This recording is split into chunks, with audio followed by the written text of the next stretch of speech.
Mark, what was your initial reaction to John Carney's screenplay when you first read it, and what drew you in? I was first of all, I was excited to get it because it was John, and I loved Once, and then I was really intrigued by this kind of romance that's this budding romance that doesn't lead to where you might think it would in another version of this movie that might be made by Hollywood.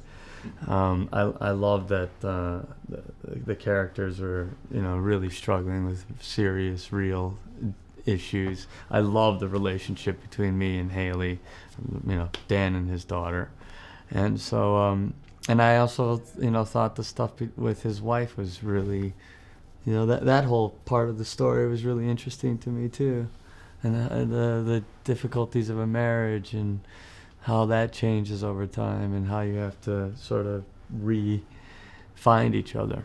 Yeah, I love the relationship with yourself and Catherine Keener's character. Yeah, You've worked with great. her before, but did you have time to rehearse that? Because obviously there's quite a history there of like kind of 18-year marriage, or did you just sort of throw yourselves right in? And... Well, Catherine and I have known each other for about 20 years, so we had that working in our favor.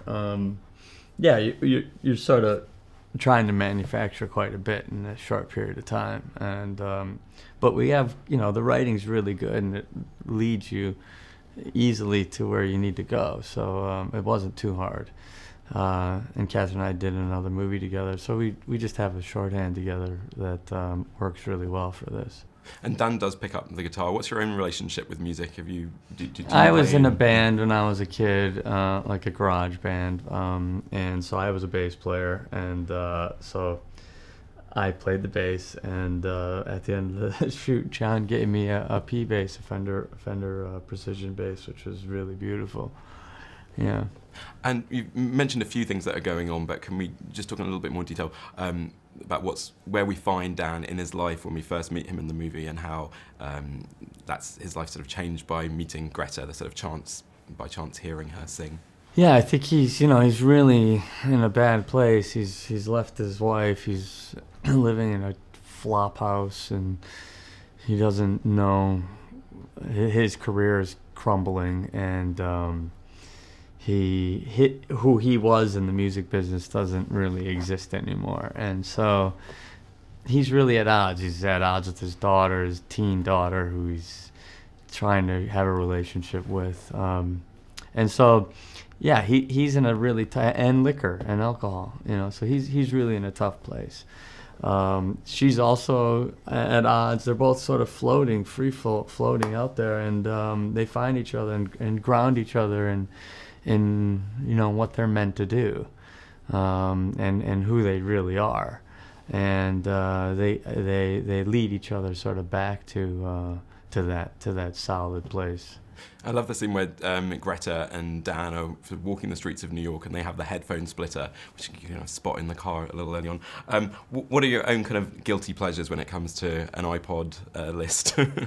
I run, and I love to, listen to, I like kind of downer music, actually, so, I'll put on, Elliott Smith, or, Wilco's not really downer, but, some Elliott Smith or Bonnie Prince Billy, stuff like that.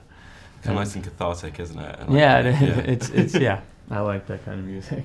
And just finally, how are you going about deciding what to devote your time and energy now to in terms of projects, and has it kind of changed over the years for you, that criteria? I just have been going kind of where my heart's been taking me. It's been kind of diverse and exciting, and it's been a really nice time for me as an actor. So I'm having a lot more fun than I was in the past doing it. And so I'm very grateful, and having a really nice time doing all kinds of different, really diverse things. Mark Ruffalo, thanks very much. Sure, nice talking to you. Yeah, good talking to you. Thank you.